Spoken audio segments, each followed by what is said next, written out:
దిశ అంటే ఏంటి? ఇంటి ఈశాన్యం లేదా ఉత్తర వైపునే కుబేర దిశ అని అర్థం. ఇక ఇది కుబేరుడికి అనుకూలమైన దిక్కు. ఈ దిశలో కొన్ని వాస్తు చిట్కాలు పాటిస్తే ఆరోగ్యం, ఐశ్వర్యం లభిస్తాయట. ఇక ప్రతిరోజు ఉదయం పూట ఇంట్లో కుబేర దిశలో దీపం లేదా ధూపాన్ని వేయాలని సూచిస్తున్నారు. ఇది ఇంటికి సుఖ సంతోషాలను, లాభాలను తెచ్చిపెడుతుంది. కుబేరుడి అనుగ్రహం కలగాలంటే ఉత్తర దిశలో కుబేరుని విగ్రహం కానీ ఫోటో కానీ పెట్టుకోవాలని వాస్తు శాస్త్ర నిపుణులు చెప్తున్నారు. ఇది లక్ష్మీదేవి కటాక్షాన్ని అందిస్తుందని నమ్మకం. అలాగే ఈ దిశలో లక్ష్మీదేవి ఫోటోను కూడా పెట్టుకోవచ్చని చెప్తున్నారు పండితులు. ఇక ఇలా చేయడం వల్ల ఇంట్లో ఐశ్వర్యాన్ని ఆహ్వానించినట్టేనట. ఆ ఇంట శుభ ఫలితాలు కూడా కలుగుతాయి. ముఖ్యంగా ఇక్కడ గుర్తుంచుకోవాల్సిన విషయం ఏంటంటే కుబేర మూల ఎప్పుడూ కూడా శుభ్రంగా ఉంచుకోవాలట. చెత్తా చెదారం లేకుండా ఉంటే సానుకూల శక్తి ప్రవహిస్తుంది ఇంట్లోకి.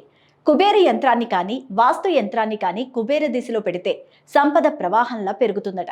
ఆర్థికంగా లాభపడతారని నిపుణులు చెప్తున్నారు. ఇక నీటి సంబంధమైన వస్తువులు కుబేర దిశలో పెడితే కనుక చాలా చాలా మంచిదట. అక్వేరియం కానీ లేదా ఫౌంటైన్ కానీ ఈ దిశలో ఉంటే సంపద సిద్ధిస్తుందట.